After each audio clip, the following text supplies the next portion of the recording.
সম্মানিত দর্শক, আওয়ামী লীগের তরুণ নেতাদের মধ্যে যে কজন বেশ আলোচিত, কারো কাছে হয়তো সমালোচিত,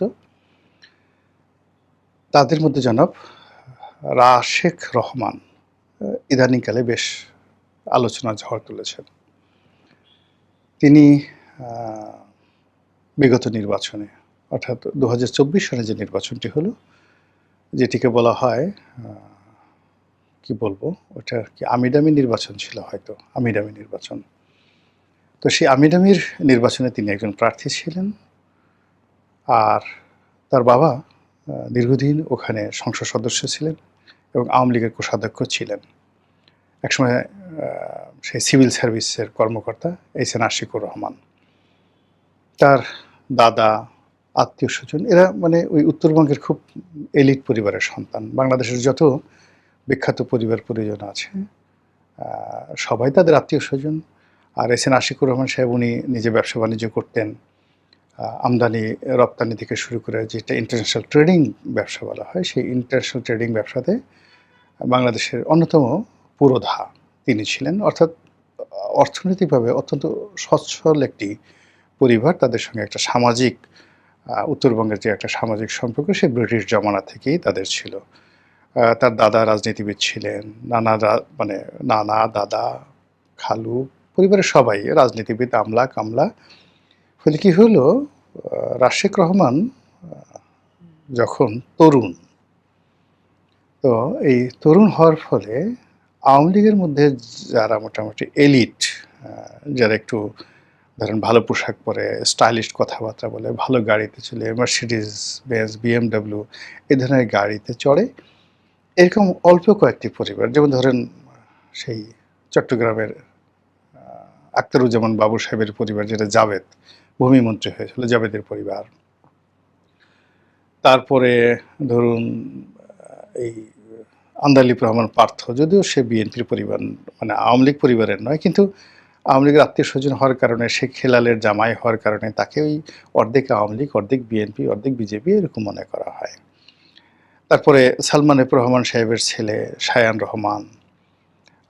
এরপর ধরুন এই যে আনিসুল হক সাহেবের যে আনিসুল হক সাহেব যে আইনমন্ত্রী, যদিও তিনি অনেক সিনিয়র, এরকম মানে যাদের ৩ টি জেনারেশন মোটামুটি ভালো ছিল, সেই ভালো জেনারেশন থাকার পরে অর্থনৈতিকভাবে, সামাজিকভাবে যারা সচ্ছল, সবল এবং যাদের বয়স ৫০ বছরের নিচে, সেই মানুষগুলো, তরুণরা আ সেই ২০০৯ সনের পর থেকে যারা মিডিয়াতে এসে দলের পক্ষে কথাবার্তা বলছেন, তাদের মধ্যে রাশেক রহমান অন্যতম।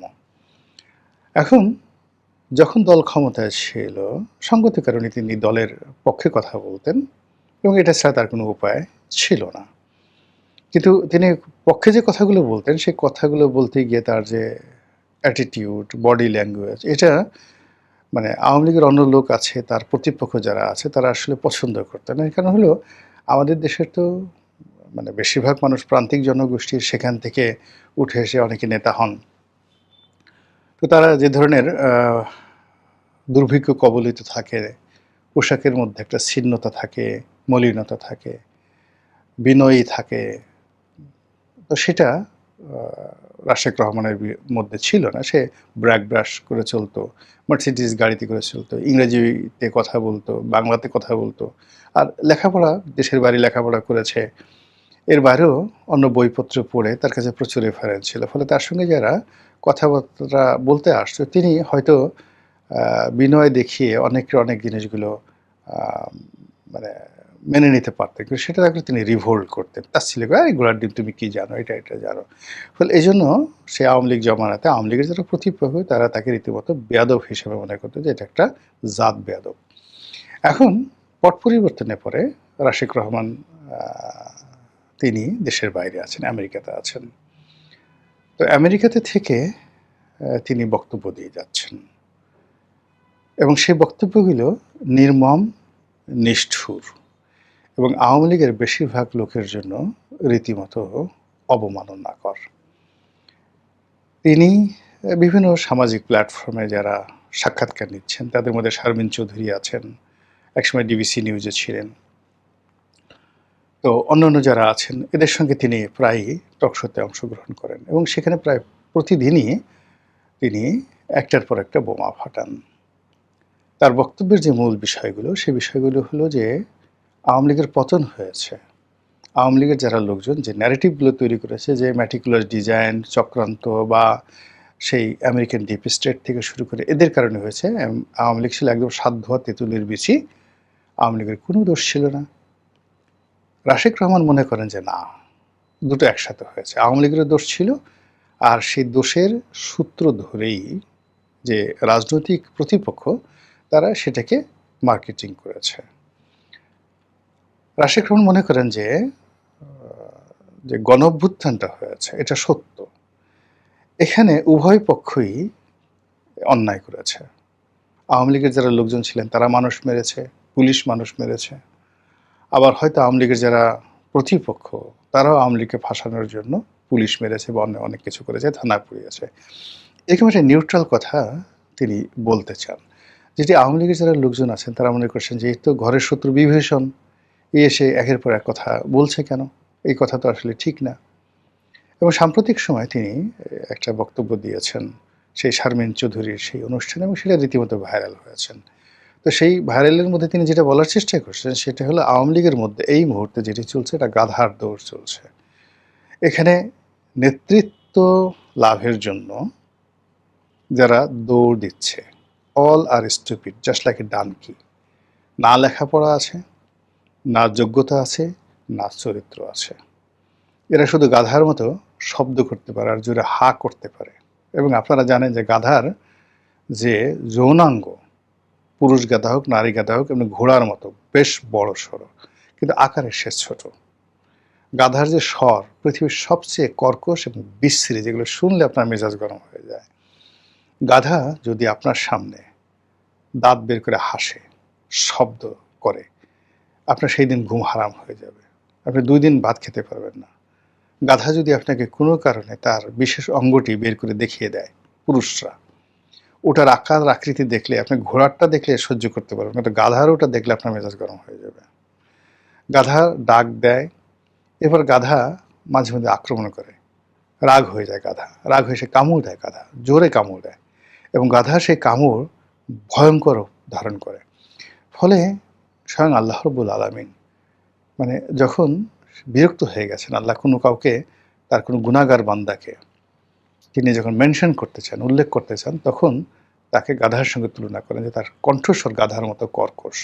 কিন্তু গাধার যদি আপনি জেনেটিক বিষয়গুলো আপনি বিচার করেন, বিশ্লেষণ করেন, আমি যে কথাগুলো বললাম যে তার কণ্ঠস্বর বিশ্রী, সে দাঁত বের করে যখন ভেংসি মারে খুব খারাপ, কামড় দেয় আরও খারাপ, সে যখন তার বিশেষ অঙ্গগুলো প্রদর্শন করে, বের করে, এবং যত্রতত্র, মানে দুটো প্রাণী আছে তাদের এই যৌনতা একেবারে অশ্লীল পর্যায়ে। একটা হলো কুকুর, হলো 1 নম্বরে, এর কোনো লজ্জা শরম নেই, আর গাধা। তো রাশেক রহমান যেটা বলার চেষ্টা করছে যে এখন আওয়ামী লীগের যারা নেতৃত্ব দিচ্ছে বা নেতৃত্ব দেওয়ার জন্য যারা দৌড়াদৌড়ি করছে, জাস্ট লাইক এ রানিং, কার আগে পৌঁছানো যায়, লন্ডন থেকে কে আগে দিল্লিতে আসতে পারে, আমেরিকা থেকে কে আগে দিল্লিতে এসে দেখা করতে পারে, কে কলকাতার বৈঠকে অ্যাটেন্ড করতে পারে, এই লোকগুলো গাধা। দে আর জাস্ট ডানকি, অন্য ভাষায় বলি স্টুপিড, নুইসেন্স অ্যান্ড ননসেন্স, এগুলো এক। ফলে আওয়ামী লীগের যাদের একটু বোধ বুদ্ধি আছে তারা তো মেজাজ গরম, এই ছেলে বেয়াদব, সে আমাদেরকে কি সমস্ত গাধা বলল। 2 নম্বর হলো যে রাশেক যেটা বলার চেষ্টা করছে যে এই গাধা তারা দৌড়াচ্ছে, এখন কে ফার্স্ট হলো, কে সেকেন্ড হলো, কে রানার্স আপ হলো, কে ফেল করলো, যে পরাজিত হলো, ডাজ নট ম্যাটার, অল আর গাধা। যে দৌড়ে ফার্স্ট হলো, ফার্স্ট হয়ে সে নেতৃত্ব পেল, ও গাধা। যে পিছনে পড়ে রইল, ফেল করলো, সেও গাধা। গাধার মধ্যে কে ফার্স্ট হলো, কে ফেল করলো, ডাজ নট ম্যাটার। এখানে তো কোনো আরবীয় ঘোড়া যাচ্ছে না, এখানে তো কোনো যাকে বলা হয় চিতাবাঘ যাচ্ছে না, দ্রুতগামী প্রাণী যাচ্ছে না, এখানে রয়্যাল বেঙ্গল টাইগারের কোনো প্রতিযোগিতা হচ্ছে না, এখানে সব গাধার দল এই কাজগুলো করছে। তিনি অনেকগুলো মানুষের নাম মেনশন করে, তিনি বাই নেমে না, আমরা যেগুলো বুঝতে পারি, তার বক্তব্যটা হলো ব্যবসার নামে, দল পরিচালনা করার নামে। পুরো আওয়ামী লীগের জামানাতে একটা বিরাট সিন্ডিকেট ছিল। এই সিন্ডিকেট পুরো আওয়ামী লীগের নেতৃত্বটিকে তারা ক্যাপচার করে রেখেছে। ওর বাইরে কেউ সাংগঠনিক সম্পাদক হতে পারেনি, ওর বাইরে গিয়ে আওয়ামী লীগের কোনো জেলা পর্যায়ের উপজেলা পর্যায়ের নেতা হতে পারেনি। ফেলো মাল, ফেলো করি, ঢালো তেল, তারপরে নাও পুরস্কার। এইভাবে শুধুমাত্র কমিটি বিক্রি করে, এমনকি ছাত্রলীগের একটা জেলা পর্যায়ের কমিটিতে সভাপতি পদের জন্য নাকি 1 কোটি টাকা লেনদেন হয়েছে। তো এই জিনিসগুলো যারা পার্টির মধ্যে ভিতরে ছিলেন, এই রাশেক রহমানের মতো লোকজন, তারা তো যারা সাফারার, যাদের টাকার দরকার ছিল না, যারা 13-14 বছর বয়স থেকে বিএমডাব্লিউ গাড়ি চালায়, তারা তো এই বিভিন্ন লেদু গেদু ধলা যারা দলের মধ্যে গর্ধ প্রকৃতির মানুষ, তারা অল অন এ সার্ডেন এইভাবে টাকা পয়সা হয়ে ঢাকাতে একটা ফ্ল্যাট কিনলো, নতুন পাঞ্জাবি কিনলো, তারপর হাতে সেই রাশেক রহমানরা যখন দেখছে যে এদের হাতে ঘড়ি পরতে পারে না, অল অন এ সার্ডেন তারা দেখলো অনেকগুলো রোলেক্স ঘড়ি তারা পড়ছে। এবং এদের কারণে যখন এই রাশেক রহমানদের মতো এরকম হাজার হাজার মানুষকে দেশে এবং দেশের বাইরে পালিয়ে থাকতে হচ্ছে, তাদের বড় দোষ আওয়ামী লীগ করছে, শেখ হাসিনা দোষর ছিলেন, ক্ষমতার যে কোনো সুযোগ সুবিধা তারা নেননি, তারা তো অস্বীকার করে না, তারাও সুযোগ সুবিধা নিয়েছেন। কিন্তু তাদের বক্তব্য হলো, আমরা তো চুরি করিনি, ডাকাতি করিনি, লোন মানে টাকা মারিনি সরকারের, দেশে বিদেশে টাকা পাচার করিনি, আমরা তো অনেক আগের থেকে ধনী ছিলাম। কিন্তু এই বদমাশগুলোর কারণে, গাধাদের কারণে এখন আমাদেরকে এই পালিয়ে বেড়াতে হচ্ছে। আপনারা ওই যে 3 ইডিয়টস সিনেমাতে দেখছেন, 3 ইডিয়টস সিনেমা অসাধারণ। তো সেখানে কারিনা কাপুর নায়িকা, তো তিনি তার যে হবু বর অসাধারণভাবে তাকে মানে গালি দিয়েছিলেন, খুব রাগ হয়ে। এত সুইট গালি আপনারা মানে হয়তো শুনেনি, গাধে গাধে, মানে গাধা কোথাকার, নিজের যা মানে হবু বরকে বলে তিনি তার সাথে সম্পর্ক ছিন্ন করে ফেলেছিলেন। তো একইভাবে রাশেক রহমানরা চাচ্ছে যে ওই 3 ইডিয়টসের ক্যারিনা কাপুর যেভাবে তার হবু বরের যে গাধামি, ডানকিনেস যেটিকে বলা হয়, সেটা বুঝতে পেরেছিল এবং তার সঙ্গ ত্যাগ করেছিল। কিন্তু আওয়ামী লীগ এখনো পর্যন্ত তার যে গর্ধব, সেই গর্ধবের কবল থেকে রক্ষা পায়নি। এই গর্ধবরাই নেতৃত্বের জন্য দৌড়াচ্ছে। আগামীতে যদি এই গর্ধবরা আবার সেই নেতৃত্বে আসে, এই দল দেশে ফিরে যাবে, নতুন রাজনৈতিক বন্দোবস্ত করবে, মানুষের মনোরঞ্জন করবে, এটা একেবারে অসম্ভব। আওয়ামী লীগের অনেক লোক দেখবেন যে নর্মালি তুমি কেমন আছো, আমরা একটা কথা বলি না, সেটা ভাব নেবে, একটা নেতা নেতা ভাব, আই কি খবর, কেমন আছো, এরকম একটা ভাব। কণ্ঠস্বরের মধ্যে সবাই একটা বঙ্গবন্ধু বঙ্গবন্ধু ভাব তুলতে চায়। 2 কলম লিখতে জানে না, 2 কলম পড়তে জানে না, পড়াশোনা নাই, পায়ের নখ থেকে মাথা পর্যন্ত চরিত্রহীনতা। মানে এদের সঙ্গে আসলে যদি আপনি গাধারও তুলনা করেন, গাধার যদি জবান থাকতো, গাধা রাগ হয়ে যেত যে তুমি মানে তোমাদেরকে আসো, মানে গাধা রাগ হয়ে সেই রাশেক রহমান যাদেরকে গাধা বলছে, গাধা এদের মান এত নিম্ন পর্যায়ের যে যদি গাধার জবান খুলে দেওয়া হতো, এই গাধাগুলো মানে অরিজিনাল যেটা প্রাকৃতিক গাধা, সেটা রাশেক রহমানকে একটা কামড় বসিয়ে দিত যে তুই আমাকে কেন এদের সঙ্গে তুলনা করলি। এরকম চলছে, আওয়ামী লীগের মধ্যে চলছে, দেশে দেশের বাইরে। এর মধ্যে নেত্রী আসতে চাচ্ছে, নতুন নেতৃত্ব প্রতিষ্ঠা করতে চাচ্ছেন, সজীব ওয়াজেদ জয়, এখানে আবার নতুন করে রিঅর্গানাইজ করছেন সব কিছু। তো দেখা যাক কি হয়, কাদের বিজয় হয়, দৌড়ে কারা জয়লাভ করে, এবং শেষ পর্যন্ত এই দলটির রাজনীতির যে গন্তব্য সেটা কোন পর্যায়ে গিয়ে থামে।